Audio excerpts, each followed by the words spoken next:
Gente, é muito diferente chegar aqui e você ver nesse telão, assim, que a gente não vê muito bem vocês. É um negócio impactante. Bom dia, meu nome é Clarisa Rosa. Eu tenho 28 anos, eu sou uma das sócias da Jacaré Moda, que é uma produtora de moda e agência de modelos apenas de periferia lá no Rio de Janeiro. Enfim, eu fui convidada para vir aqui falar no Congresso de Planejamento Estratégico. Eu fiquei muito feliz, porque minha formação é na publicidade, e eu acredito que a gente entendeu no meio do caminho como construir isso de uma forma diferente. Assim, o Levi falou sobre isso, sobre essa questão da diversidade, do que é diferente. E eu acho que um primeiro ponto que é muito legal da gente levar em consideração é que quando você pensa que alguma coisa é diferente, você, no mínimo, está se colocando como ponto de partida, né? Então, quem é o ponto de partida das histórias que a gente está contando? Quem é o ponto de partida daquilo que a gente quer enviar enquanto mensagem para as pessoas? E é um pouco sobre isso que eu vou dividir com vocês aqui hoje. Eu acredito que qualquer ideia de futuro precisa levar em consideração todas as pessoas. Quando eu comecei a trabalhar com publicidade, e aí eu era estagiária numa agência de branding, a gente estava trabalhando com construção de marca, né? Enfim, imagino que muitos de vocês aqui trabalhem com isso. E isso foi no começo, assim, quando o branding estava começando, acho que no Rio, pelo menos, a gente estava começando com esses processos de grupos de influenciadores, narrativas, persona. Então, estava todo mundo assim vidrado no storytelling no Rio de Janeiro. E eu estava trabalhando nessa agência e era esse ritmo. Então, a gente entrava depois da faculdade, ficava um tempão na agência, trabalhando, criando. E teve um momento que eu falei, não é isso que eu quero fazer para o resto da minha vida. Eu amo publicidade, eu amo trabalhar com comunicação. Acredito que é isso que eu sei fazer, mas não era aquela comunicação e muito menos daquele jeito que as pessoas estavam fazendo.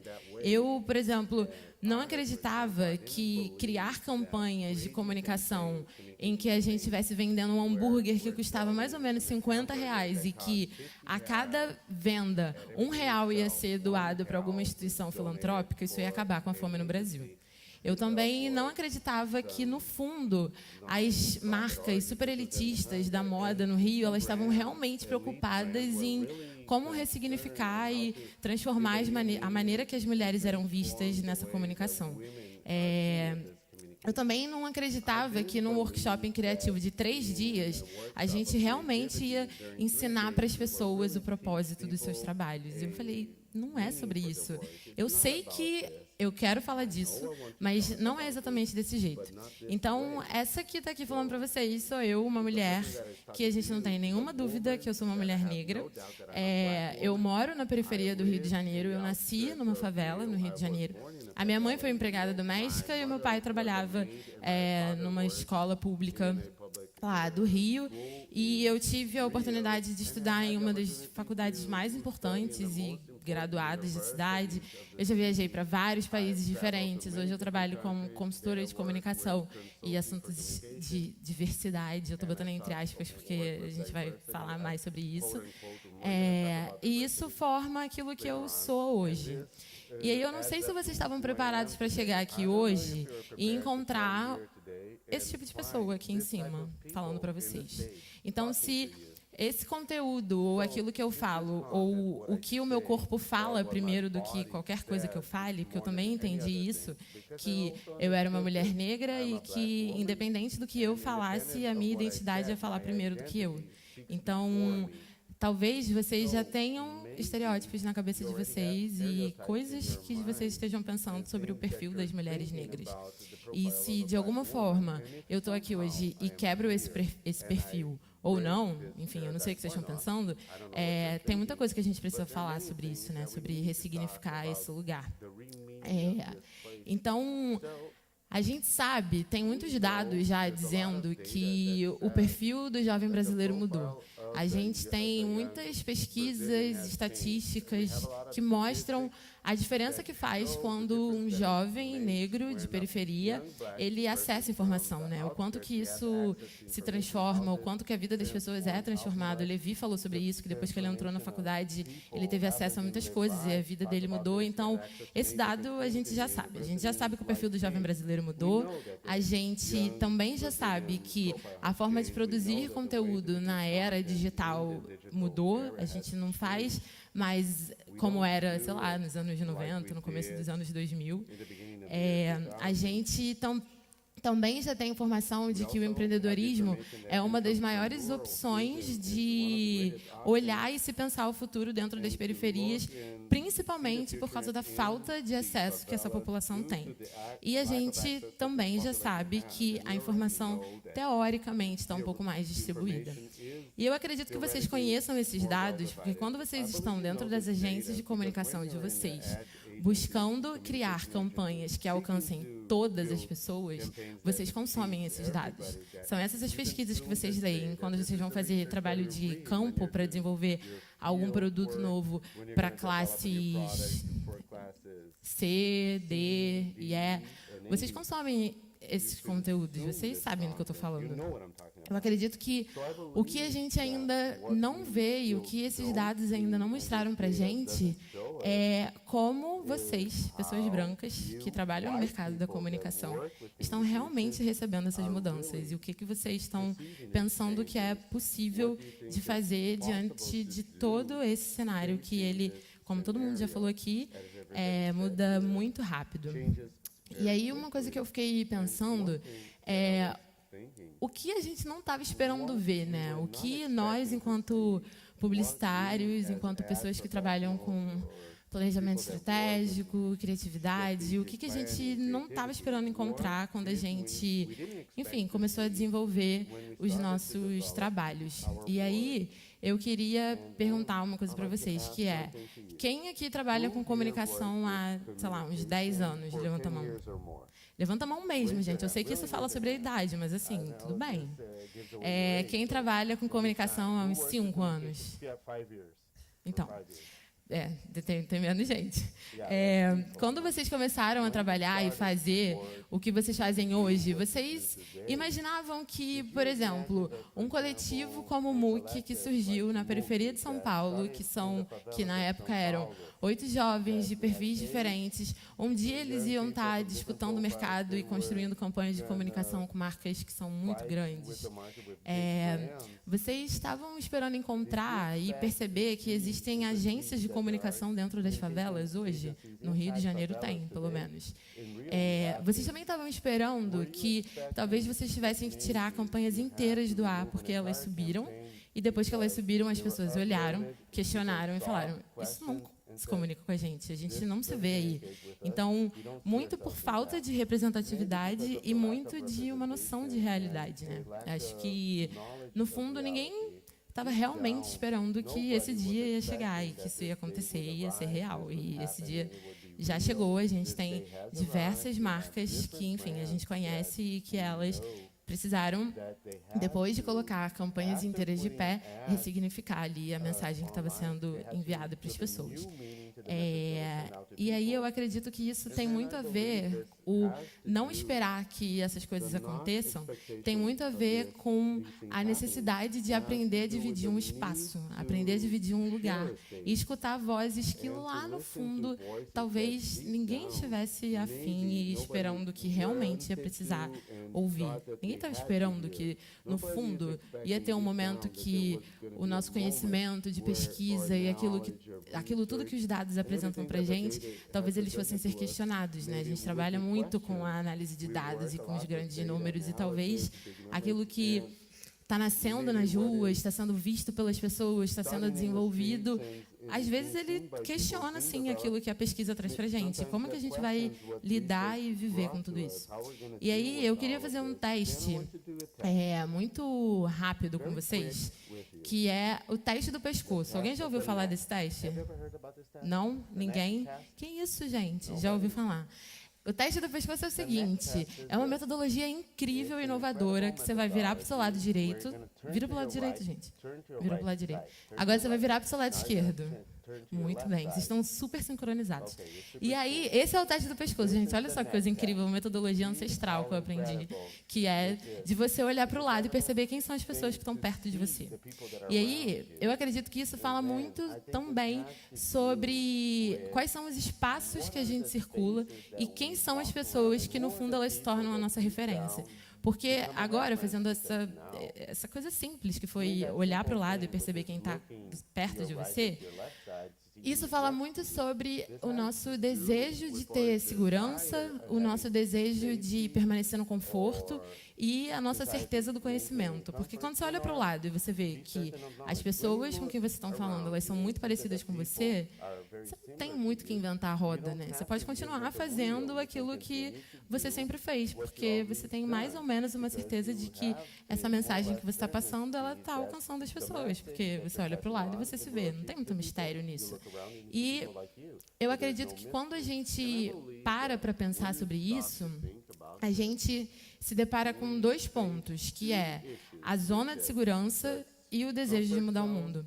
Parece que não dá para fazer as 2 coisas ao mesmo tempo, né? Você não tem como querer mudar o mundo, transformar a realidade do Brasil e continuar na sua zona de conforto. Porque para você mudar, você precisa se mexer. Então, se você quer que alguma mudança realmente aconteça, não dá para você ficar sentado achando que isso vai cair no seu colo. Você vai precisar levantar, você vai precisar sair desse lugar quentinho, gostoso, que é bom e que às vezes a gente não está muito afim de chamar outras pessoas para perto.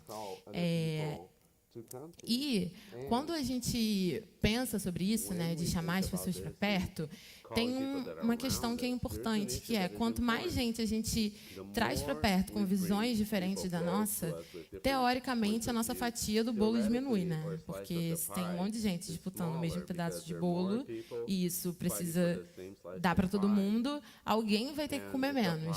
E aí a minha pergunta é para levantar a mão mesmo. Vocês estão a fim de comer menos um pedaço de bolo? É isso, gente. Essa é a realidade, é uma pergunta simples. Eu poderia estar realmente falando de um pedaço de bolo, mas eu estou falando, sei lá, de um recorte de sociedade, por exemplo. Então, ou isso vai dizer sobre como que a gente vai perder o nosso espaço, ou isso minimamente vai indicar para a gente que a gente vai ter que lidar com uma concorrência um pouco maior. E se a gente entende que parte das ideias que são ditas como revolucionárias, elas surgem baseadas em conceitos que já existem, mas vistos de ponto de vista diferente, isso também fala muito sobre pesquisa, né? Sobre como que a gente consegue ouvir as outras pessoas, codificar o que elas estão falando, entender que elas partem de um ponto de vista diferente do nosso e que isso também tem um valor, que o nosso conhecimento não é o único conhecimento que precisa e que pode ser valorizado. Então, a gente sabe que muitas ideias elas estão aqui e que parte das ideias que vão ser as ideias transformadoras, elas são alteradas apenas a partir de um ponto de vista. Então, será que isso tem mais a ver com a nossa capacidade de olhar para a sociedade, olhar para as nossas entregas de comunicação e entender como que a gente pode alterar o ponto de vista que está sendo colocado ali? Como que a gente pode olhar para esses cenários e conseguir entender de uma forma diferente? Mas aí, uma pergunta que eu faço é, a gente realmente tem essa habilidade de conseguir lidar com as diferenças, de escutar as outras pessoas, enfim, realmente trazer mais gente para perto? Às vezes eu sinto que a gente não está muito preparado para isso. E tem um outro ponto também, que é, a gente pode fazer tudo hoje. Então, a gente tem desde carne que é criada em laboratório, que eu, particularmente, ainda não tenho coragem de comer, eu não quebrei esse paradigma. Desde carne criada em laboratório até, sei lá, roupas da moda que são criadas com tecnologias. Então, a gente pode criar muita coisa, a gente pode inventar muita coisa, a gente consegue colocar sistemas para baixo, erguer novas formas de fazer, erguer novas formas de pensar. E nós, enquanto publicitários, a gente tem muito desse ego, assim, de que, cara, a gente consegue fazer qualquer coisa, a gente consegue resolver qualquer problema. Então, se a gente já tem todas as informações que são necessárias para poder mudar e transformar o mundo que a gente quer ver, Por que a gente tem essa sensação constante de que a gente está nadando e morrendo na praia? Por que tem sempre essa sensação de que tudo está um caos, como o tema, né, do Congresso levanta? A gente tem essa sensação de que tudo está um caos e que não tem muito para onde ir, né? Você não sabe muito bem o que você vai fazer, quais são as escolhas que você vai tomar. E sobre isso, de essa dúvida constante do nosso não entendimento sobre os cenários, tem o último estudo global da Edelman fala assim: os consumidores acreditam que as empresas são uma força mais efetiva de mudança do que o governo. No Brasil, 63% dos entrevistados afirmam que marcas podem fazer mais do que o governo para solucionar problemas sociais. E 62% acreditam que é mais fácil fazer com que as marcas resolvam problemas sociais do que conseguir que o governo haja. Quem são as marcas? É a gente, né? Vocês concordam? Sim ou não, gente? Sim, então é isso. Então, quando a pesquisa fala sobre isso, ela está falando com a gente, né? Está falando de pessoas, porque ainda quem trabalha nas marcas são pessoas e não são os robôs. Os bots ainda não roubaram esse lugar, por enquanto. Então, quando essa pesquisa fala sobre isso, ela traz um dado que é muito importante para a gente, né? Uma leitura, na verdade, que é muito importante, que é: quanto menos a gente acredita nas instituições e naquilo que elas estão mostrando para a gente, nas promessas, ou enfim, das mensagens que são ditas pelas instituições, mais cresce a responsabilidade das marcas sobre o impacto que elas querem deixar e fazer para o mundo. E aí como que a gente vai acreditar que essas marcas que a gente concordou, que são feitas por pessoas como vocês e, às vezes, como pessoas como eu, como a gente vai concordar que dessas marcas vai sair a sociedade que a gente quer, vão sair os pensamentos inovadores que a gente acredita, se quando a gente olha para dentro dessas marcas, a gente não se vê muito representado, né? A gente não vê muito a realidade do Brasil dentro desses espaços. Então, a gente não consegue confiar no governo. A gente tem dúvida se as marcas vão agir da maneira que a gente acredita que elas precisam agir. Alguma coisa a gente precisa fazer diferente para mudar esse cenário. E aí, um ponto que eu tenho visto acontecer muito, acho que o MOOC é um exemplo disso, a gente, enquanto Jacaré Malda, eu vou falar mais para frente, é um exemplo disso, que chega num momento que a gente começa a ver algumas estruturas teoricamente mais colaborativas, onde as grandes empresas de comunicação, de moda, o mercado, né, de produção de comunicação, de uma forma geral, começa a trazer de uma forma que não é tão orgânica assim, mas já está trazendo pessoas que têm outros tipos de habilidade. Então, você começa a falar com o coletivo de artistas que nasceu na periferia de São Paulo, você começa a falar com um expert em, sei lá, em cultura maker, por exemplo, e que ele veio de dentro de uma favela. Ele não foi formado na Harvard Business School para falar sobre cultura maker. Você se aproxima de produtores de audiovisual, produtores de comunicação, que eles conseguem entregar o que várias vezes a gente não vê dentro dessas estruturas mais tradicionais e macros, né, que lideram o mercado, que é, a diversidade de repertório cultural, e 2, em muitos momentos, essas pessoas são o mercado com que essas marcas querem falar. Então, vocês já devem ter visto em estudos, pesquisas, dizendo que, por exemplo, as pessoas negras são um nicho de mercado, né? E aí outras pesquisas surgiram para dizer que as pessoas negras não são um nicho de mercado, as pessoas negras são o mercado. Pesquisas já disseram que as mulheres desempenham trabalhos, trabalhos domésticos muito mais do que os homens. E aí vem uma outra pesquisa que mostra que, na verdade, o número de casas chefiadas por mulheres no Brasil não para de crescer. Então, como que a gente consegue, de verdade, juntar repertórios culturais que são diferentes dos nossos repertórios culturais para transformar e fazer uma comunicação que seja mais verdadeira e que alcance as pessoas de uma forma mais direta, que a gente não precise dar tantas voltas assim para chegar no ponto em que a gente quer falar com as pessoas. Tem, dentro disso, né, desse contexto, tem 3 pontos que eu acho que são importantes de dividir com vocês. Um que é quando as pessoas são colocadas no lugar de adjeto. Então, a gente sabe que a sociedade brasileira é muito misturada, a gente sabe que, enfim, qualquer pessoa pode se falsificar e passar... Se falsificar é ótimo, né? Assim, o que eu quero dizer é várias pessoas podem se passar por brasileiras em momentos diferentes, porque a gente é muito misturado, miscigenado e etc. E aí a gente tem um desenho que é quando as pessoas são colocadas no lugar de adjeto. Elas existem na sociedade, a gente escolhe não falar com elas, a presença delas, em muitos momentos, ela é ignorada e a gente pensa, tudo bem, elas estão ali, mas elas não vão me incomodar agora e talvez elas nem façam tanta diferença assim para o que eu quero construir. E aí a gente passa para um outro momento, que é quando as pessoas elas são tratadas como objeto. E aí se levantam pesquisas, dados estatísticos, análises, entrevistas, quali, quanti, dizendo e mostrando como que nós somos enquanto Brasil. Então, essas pessoas, elas saem do lugar de adjeto, do esquecimento, daquilo que não precisa ser visto, e passam para o lugar de objeto, que a gente sabe fazer isso muito bem, né? Às vezes, a gente até coloca pessoas diversas no final das nossas comunicações. No processo, tudo bem elas estarem como adjeto, mas ali a gente volta e coloca essas pessoas aqui no final do processo para a gente ver, nossa, como a gente está fazendo um trabalho interessante. Então, nesse momento, essas pessoas são lidas como objeto. Eu tiro elas de um lugar de esquecimento, coloco elas aqui no meio, produzo em cima delas, mas ela meio que não tem muita coisa a dizer, a gente pode deslocar elas de um lado para o outro e está tudo bem.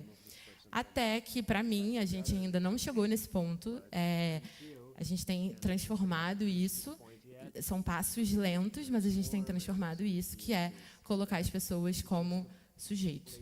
Isso significa que a gente vai trazer essas pessoas para participarem dos nossos processos de forma completa, escutando o que elas têm a dizer, considerando o que elas têm a dizer e chancelando que elas têm habilidades que, às vezes, são habilidades específicas e que a gente não tem. E que, tudo bem, a gente lidar com pessoas que são diferentes da gente, que têm skills diferentes do nosso, porque elas vão entregar coisas que, em muitos momentos, a gente, dentro do nosso repertório e dentro da nossa bagagem cultural, a gente não ia conseguir acessar, porque a gente sabe fazer outras coisas. Então, quando a gente está nesse desenho, né, nessa tentativa de deslocamento, adjeto, objeto, sujeito, tem um momento que estala e aí parece que estão surgindo muitas coisas novas na sociedade brasileira, né? Nossa, uau, o Brasil tem 54% da população de negros e pardos. Gente, isso aconteceu quando? Nasceram mais crianças pretas ontem? O que aconteceu? E aí, essas informações são informações que elas sempre estiveram aqui. O Brasil sempre foi um país enegrecido. As pessoas negras, por exemplo, elas sempre contaram as suas histórias, a pobreza e o senso de colaboração sempre se fizeram presente nas periferias e em territórios que têm uma vulnerabilidade social muito grande. E o que a gente está fazendo agora, começando a fazer, não é dar voz a ninguém. As pessoas já têm as suas próprias vozes. Eu acredito que a gente está começando a abrir os nossos ouvidos para ouvir aquilo que as pessoas têm a dizer. Que, em muitos momentos, a gente escolheu apenas ignorar e estava tudo bem. Mas teve um momento que não deu mais para ignorar e ficar tudo bem, porque as pessoas já tinham acesso à internet demais, né, para ficar tudo bem. Então, elas conseguiam chegar ali, comentar no post e vai ter que mudar, vai ter que fazer uma campanha toda de novo e diferente. Então, tem muitas questões que elas nunca foram novidades, mas que quando a gente se guarda e se protege dentro do nosso ciclo social, onde todas as pessoas são muito parecidas com a gente, quando a gente faz o teste do pescoço e a pessoa que está do nosso lado, ela é muito parecida com a gente ignora o mundo e aí tem um momento que parece que tudo isso vem à tona como se fosse algo realmente muito inovador, mas isso sempre pulsou e tudo isso sempre existiu. Então, é tudo sobre poder. A comunicação é sobre poder. Quem ocupa os lugares também é sobre poder. O dinheiro é sobre poder. Estar aqui hoje num congresso de comunicação estratégica com planners e pessoas criativas no sul do Brasil é sobre poder. Você poder sair do seu trabalho, passar um dia inteiro empilhando conhecimento, entendendo coisas novas, vendo novos conceitos, conhecendo gente que veio de outro país, isso é sobre poder. Não tem como a gente ignorar que os nossos passos, aquilo que a gente faz, as campanhas que a gente pensa, os projetos estratégicos que a gente, em muitos momentos, está desenvolvendo, isso tudo, no fim das contas, é sobre poder, porque comunicação é disputa de poder, é disputa de narrativa. Quem vai falar? Quem vai colocar para o mundo as informações que alguém considera relevante, né? Então, quando vocês estão dentro dos projetos de planejamento estratégico ou dentro das agências que vocês trabalham, vocês reparam se tem pessoas que são fora do contexto cultural que vocês fazem parte? Essas pessoas estão ali? Essas pessoas que, teoricamente, são diferentes de vocês, elas estão inseridas nesse contexto? Porque se a gente acredita, e eu acredito que todos nós aqui partimos dessa certeza, né, de que precisa acontecer uma mudança na sociedade brasileira, isso também diz sobre as pessoas que dividem o poder de decisão em todos os lugares onde a gente está. Concordam? Sim ou não? Sim? Para ver se vocês estão me acompanhando, está fazendo sentido. E quando eu falei sobre essa conexão, né, que em muitos momentos começam a existir estruturas que elas são mais colaborativas, e aí as marcas vão trazendo para perto pessoas, projetos que são inovadores e estão pensando uma outra forma de fazer e produzir comunicação, isso é uma informação, né? Isso são as periferias, as pessoas, outros perfis dizendo: gente, essa mudança vai chegar, isso vai acontecer, seja pelo convite, ou seja, né, seja pela margem, ou seja pelo convite, essas transformações elas vão acontecer. E essas transformações elas não têm a ver com o quão diversa vai ser a nossa campanha, porque a gente está pensando que a gente quer que o nosso filme apareça em Cannes. Não é sobre isso. Isso é sobre como a gente consegue passar a mensagem para população, para o nosso nicho no mercado, enfim, para as pessoas de uma forma geral, de que uma mudança ela precisa acontecer e que nós, enquanto profissionais, na nossa individualidade, a gente está a fim de fazer com que essa mudança aconteça. A gente não vai mais ignorar, porque, enfim, a gente entende que os processos eles precisam ser acelerados e transformados, e alguém precisa empurrar, né? Alguém precisa abrir essa porta para que essas mudanças aconteçam, e essas pessoas podem ser vocês, podem ser eu. E aí eu queria compartilhar com vocês um pouco de como eu entendi que eu poderia fazer isso. Isso não tem a ver com uma lista do que pode e não pode ser feito, do que vocês têm que fazer. Eu não vim aqui para isso, eu vou compartilhar como eu entendi que dava para fazer. Em 2014, mais ou menos, eu sabia que eu queria continuar trabalhando com comunicação. Eu estava arrasada que não ia ser comunicação e branding do jeito que eu achava, mas eu falei, não, eu sei que é nesse lugar. Talvez não vai ser desse jeito, mas eu sei que vai ser na comunicação. E eu também tinha certeza de que dava para fazer isso de uma forma criativa, que a gente conseguisse impactar as pessoas, que as marcas, a juventude iam olhar para o projeto, né, para algo que eu estivesse desenvolvendo, e que elas iam ver relevância. Então, eu sabia que eu ia continuar trabalhando com comunicação e que, no fim das contas, eu queria trabalhar com legado. Eu queria deixar uma mensagem que as pessoas pudessem ver e se inspirar. E foi mais ou menos, encurtando bastante, foi mais ou menos nesse contexto que nasceu a Jacaré Moda, que foi o que eu falei para vocês, que é a empresa onde eu sou uma das sócias, que a gente trabalha com produção de moda e um casting 100% periférico lá no Rio. E quando a gente começou esse negócio, o Levi falou sobre isso. A gente também não tinha um canvas do negócio, a gente não tinha um investidor anjo dizendo que ia colocar uma grana, a gente não tinha nada. A gente ganhou... Nossa, eu vou falar isso, né? A gente ganhou 10 mil reais do programa do Luciano Huck, sabe, gente? Caldeirão do Huck. A gente foi no Caldeirão... Olha isso, a gente foi no Caldeirão do Huck, Rede Nacional, participou. Aí tem aquela coisa lá do desafio, né? Porque você não pode ganhar nada sem ter um desafio, não é mesmo? Você tem que ali ser testado. Aí passa pelo desafio, aí a gente conseguiu, ganhou 10 mil reais e foi com esse dinheiro que a gente levantou a produtora, né? Fez todas essas burocracias e etc.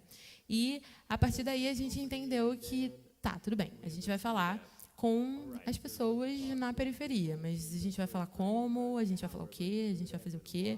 Eu sabia que eu queria que todo aquele acesso que eu tive chegasse naqueles que são os meus pares, porque eu sabia que nem todo mundo ia ter as mesmas oportunidades que eu tive. E a Jacaré Moda sempre foi sobre empoderamento econômico, descentralização do conhecimento e fortalecimento de identidade. Sempre foi sobre empoderamento econômico, porque eu estava falando que comunicação é poder e dinheiro também é poder. Então, a gente sempre teve certeza de que um dos nossos objetivos principais ia ser fazer com que esse dinheiro ele fosse deslocado daquele centro produtor e que tudo detém e que tudo tem, e a gente, de alguma forma, ia se movimentar para fazer com que esse dinheiro chegasse em outros perfis, em outras pessoas. Sempre foi sobre descentralização do conhecimento, porque a gente sabe que tem um conteúdo que é muito concentrado. Esse congresso, por exemplo, é um exemplo disso. A gente tem conteúdos específicos relevantes que são e que estão concentrados aqui. Então, a gente pensou, tá, tudo bem, a gente quer falar sobre empoderamento econômico, a gente vai fazer isso, mas a gente também precisa fazer com que essas pessoas acessem a outros conhecimentos que não estão tão distribuídos assim. Eu não sei como funciona em Porto Alegre, mas no Rio de Janeiro é quase impossível você fazer qualquer curso que ele tenha um caráter mais criativo e você não tenha que deixar o seu rim para você pagar o curso que você está querendo fazer. Assim, é quase impossível. E a gente tinha certeza que a gente ia falar sobre fortalecimento de identidade, porque antes de dizer para a menina que ela tinha que se achar bonita, que ela podia ser modelo, que, nossa, ela ia ficar linda estampando uma campanha, a gente precisava fazer ela entender o porquê que ela mora na periferia, o porquê que na periferia da cidade do Rio de Janeiro a maioria das pessoas são negras e o porquê que em muitos momentos ela nunca pensou que ela poderia estampar uma campanha. E aí, quando eu falo sobre isso, eu estou falando sobre racismo, eu estou falando sobre as estruturas de classe, eu estou falando sobre todas essas questões que fazem com que a gente viva a desigualdade social que a gente vive no nosso país. E a gente entendeu que esses 3 pontos eles iam ser parte, né? Iam ser os pontos fundamentais onde a gente ia desenvolver a nossa empresa. E, a partir disso, a gente bateu na porta de muita gente. A gente falou com muitas marcas. E, no começo, elas foram incríveis com a gente e nos deram um belo de a gente não pode ajudar vocês. E era, não, beleza, tudo bem, a gente vai tentar com outras pessoas. E aí a gente bateu na porta de novas marcas, falou com outras pessoas, até que a gente entendeu que a gente precisava criar a nossa identidade. Então, a gente sabia o que a gente... Nesse momento, a gente já sabia o que a gente ia falar, a gente já sabia com quem a gente ia falar, mas a gente precisava mostrar para as pessoas como que a gente ia fazer isso. Então, a gente começou a desenvolver vários projetos autorais, filmes, fashion filmes, onde a gente foi conectando com uma rede de profissionais criativos que fazem parte da periferia do Rio de Janeiro. Isso existe. E eles, às vezes, estão espalhados em muitas das agências na cidade, inclusive. Então, a gente foi convidando esses profissionais, que eram profissionais, em muitos momentos, negros ou não, mas que a construção de vida deles veio de dentro da periferia, porque a gente entendia que fazia sentido para além do resultado final. Então, para além do editorial que a gente ia trazer, era muito importante que a gente conseguisse ter essas pessoas dentro do processo, porque isso ia dizer muito sobre a gente e ia dizer muito sobre o tipo de trabalho que a gente queria fazer. E foi a partir daí que a gente começou a construir uma comunidade que foi muito relevante. Então, as pessoas viam as nossas produções, as nossas fotos, enfim, os trabalhos que a gente fazia, e elas começavam a querer estar perto da gente. Então, a gente ainda não consegue contratar as pessoas para trabalharem na Jacaré, mas a gente já recebeu currículo de diversas pessoas dizendo: nossa, eu tinha desistido de trabalhar com moda e comunicação, mas eu olhei para vocês e eu falei, não, dá para fazer. Tem pessoas negras fazendo isso, dá para construir isso de uma forma diferente. Foi quando a gente foi entendendo que, além da gente, de pouco em pouco, conseguir transformar, né, a maneira com que as pessoas imaginavam a periferia, porque se eu falar para vocês, Ah, gente, pensa aí na periferia do Rio de Janeiro. A gente nem conversou e provavelmente vocês vão pensar em casa de tijolo, gato, né? O gato, os fios lá. Vocês vão pensar em grafite, enfim, todos esses símbolos que sempre foram os símbolos que representaram a periferia. E ela é sobre isso, mas ela não é só sobre isso, né? Existem outras coisas e outras maneiras de ver a periferia que a gente estava com um compromisso muito claro de que a gente queria transformar a maneira, né, com que as pessoas liam tudo isso. E foi mais ou menos assim que a gente recebeu o nosso primeiro convite para poder participar de uma campanha publicitária, que era Mate Leão queria fazer um reposicionamento da marca, onde eles queriam trazer pluralidade. E era isso.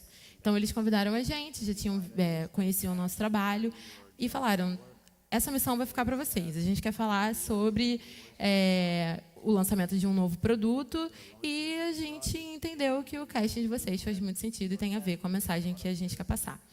E aí, a gente fez essa campanha, foram 17 modelos e que a gente, né, desenvolveu ali, colocou dentro da campanha. A campanha foi um sucesso. As pessoas começaram a se identificar, muita gente falou, nossa, que bom ver pessoas negras, atores negros, estampando grandes campanhas de comunicação e, em um momento nenhum, a gente estava falando que Mate estava lançando um chá específico para pessoas negras, né? A gente estava falando que Mate estava reposicionando a marca. Normal, todas as marcas fazem isso, está tudo bem. E aí, depois, nesse mesmo contexto de bater na porta das marcas, a gente chegou na fila, apresentamos para eles um projeto que era um curso de fotografia urbana. E aí a gente tinha uma série de marcas que a gente queria que fizessem parte e tal. Aí a gente bateu na porta da fila, a fila entrou como parceira, ajudou a gente a desenvolver o curso e deram um briefing para a gente que era o seguinte: Fila é um dos principais patrocinadores da Rio Open, que é um festival de tênis que acontece no Rio de Janeiro e é um dos principais torneios de tênis da América Latina. E quando esse briefing chegou para a gente era: a gente tem junto a função de desconstruir os estereótipos ao redor do tênis enquanto esporte, que é visto como um esporte superelitista. A gente concordou que era visto como um esporte superelitista e começou a pensar o que a gente, enfim, ia conseguir fazer para dar uma quebrada nesse entendimento que as pessoas tinham, né? Então, a gente montou uma equipe majoritariamente negra, uma equipe 100% periférica, para desenvolver esse projeto junto com a gente e fazer a campanha de lançamento da Fila na Rio Open. E o resultado foi muito parecido com o resultado de Mate. As pessoas, nossa, uau, que bom, estou vendo pessoas negras, esse casting, coloca o Insta dos modelos aqui, isso é terrível, porque a gente coloca o Insta dos modelos e aí as marcas vão falar com os modelos, né, e não querem pagar a agência, que, enfim, tem processo, burocracia, vocês conhecem. E, enfim, foi mais um sucesso.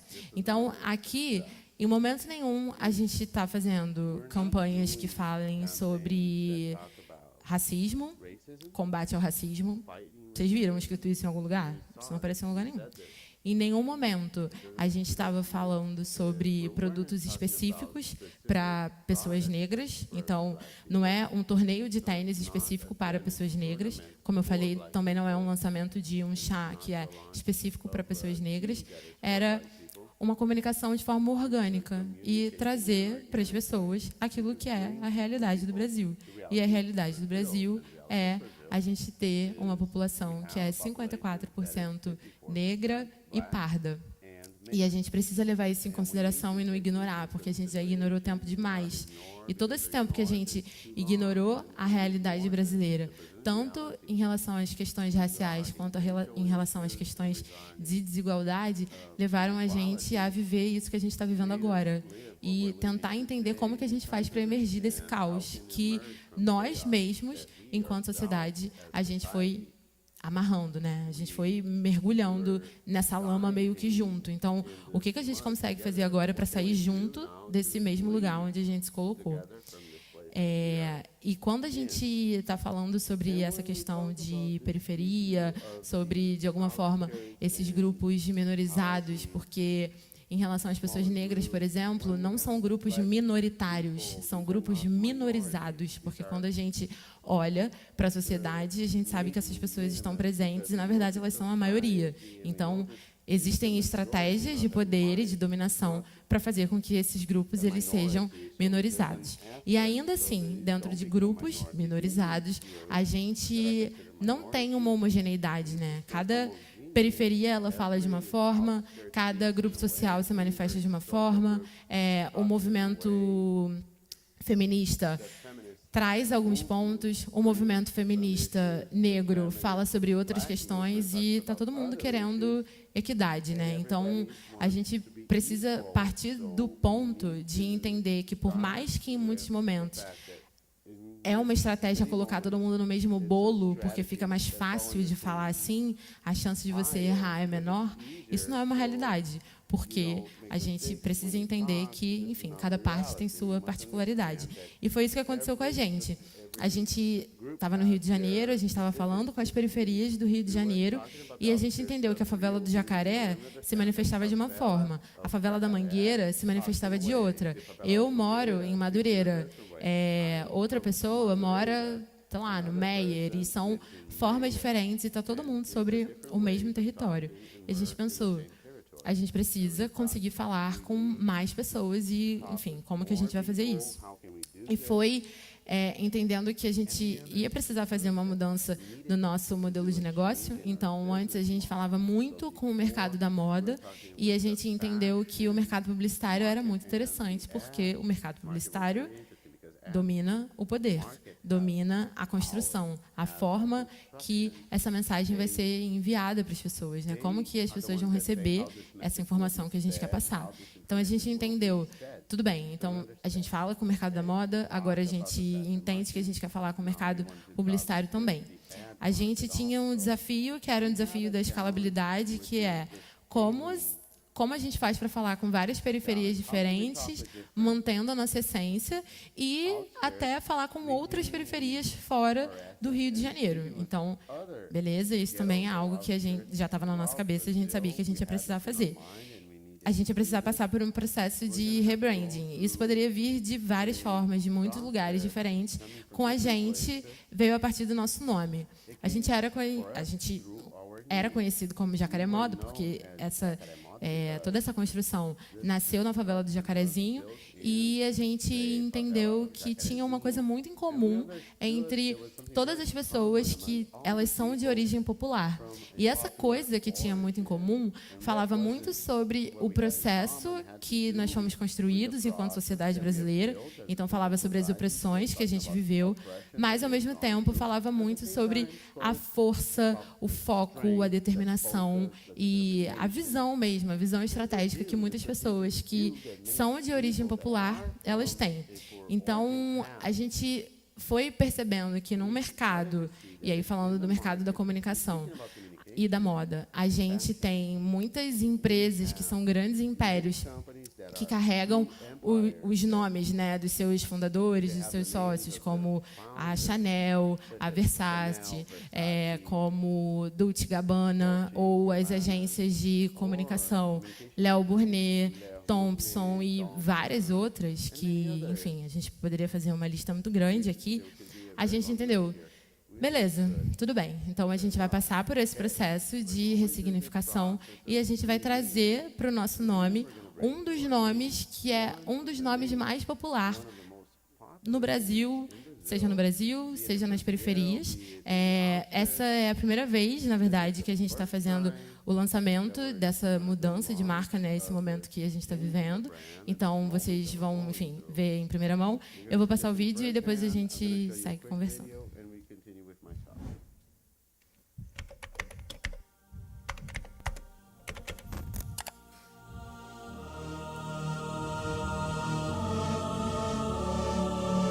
O mercado, as pessoas, a moda, a comunicação, as estruturas, os espaços.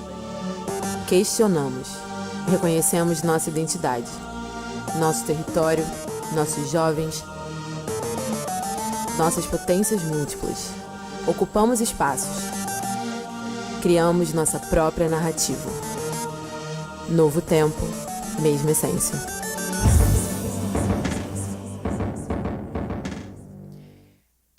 Quando a gente entendeu que a gente queria mudar, né, e alcançar outras pessoas e falar com mais gente, a gente não sabia que nome a gente ia dar, né? E a gente falou, nossa, a gente é muito conhecido como a produtora de moda que nasceu na favela de Jacaré, e isso construiu a gente, vai construir, vai seguir de alguma forma, né, no nosso processo. Mas a gente entendeu que era nossa obrigação conseguir falar com mais gente e falar com pessoas que estavam vivendo em outras periferias, em outros espaços. A gente começou a pensar, qual é o sobrenome que é o sobrenome mais popular do Brasil? Procurou e tal, não sei o quê. A gente falou, cara, Silva. Todo mundo tem Silva no nome. E, inclusive, muita gente que tem Silva no nome sempre teve vergonha desse nome. Porque era, ai não, Silva é nome de pobre. Ai, eu não gosto desse nome. Ai não, é Silva, e aí vinha um nome, sei lá, super... não sei. E as pessoas assinavam com esse último nome, porque eu não quero ficar nesse nome de ralé. E eu não sei se vocês sabem, mas muitos desses sobrenomes que a gente tem no Brasil, eles são oriundos do processo de escravização, né, dos povos do continente africano que vieram para cá. Então, uma das estratégias de dominação era tirar o nome das pessoas, os nomes originários, né, dessas pessoas, e dar um novo nome para eles, que eram o nome dos seus donos. Por isso que a gente tem muitas pessoas no Brasil que se chamam Silva, Santos, Pinheiro, que eram os nomes dos donos dos engenhos que compravam os escravos, as pessoas escravizadas, né? Porque antes de vir para cá todo mundo era livre. Então a gente entendeu que nesse novo momento a gente queria trabalhar em cima disso, ressignificar esse entendimento, ressignificar essa coisa do nome de pobre. Por que o nome de pobre é ruim? Por que Silva no nome e ter esse sobrenome é coisa de favelado e é algo que a gente precisa esquecer se o tempo todo a gente está falando sobre novos processos, novas histórias, novas maneiras de, enfim, produzir, trazer pessoas com repertórios que são diferentes do nosso, né? Trazer todos os Silvas para dentro dos processos, trazer outras pessoas para construírem essa comunicação que a gente acredita tanto que dá para fazer diferente, e realmente dá para fazer diferente.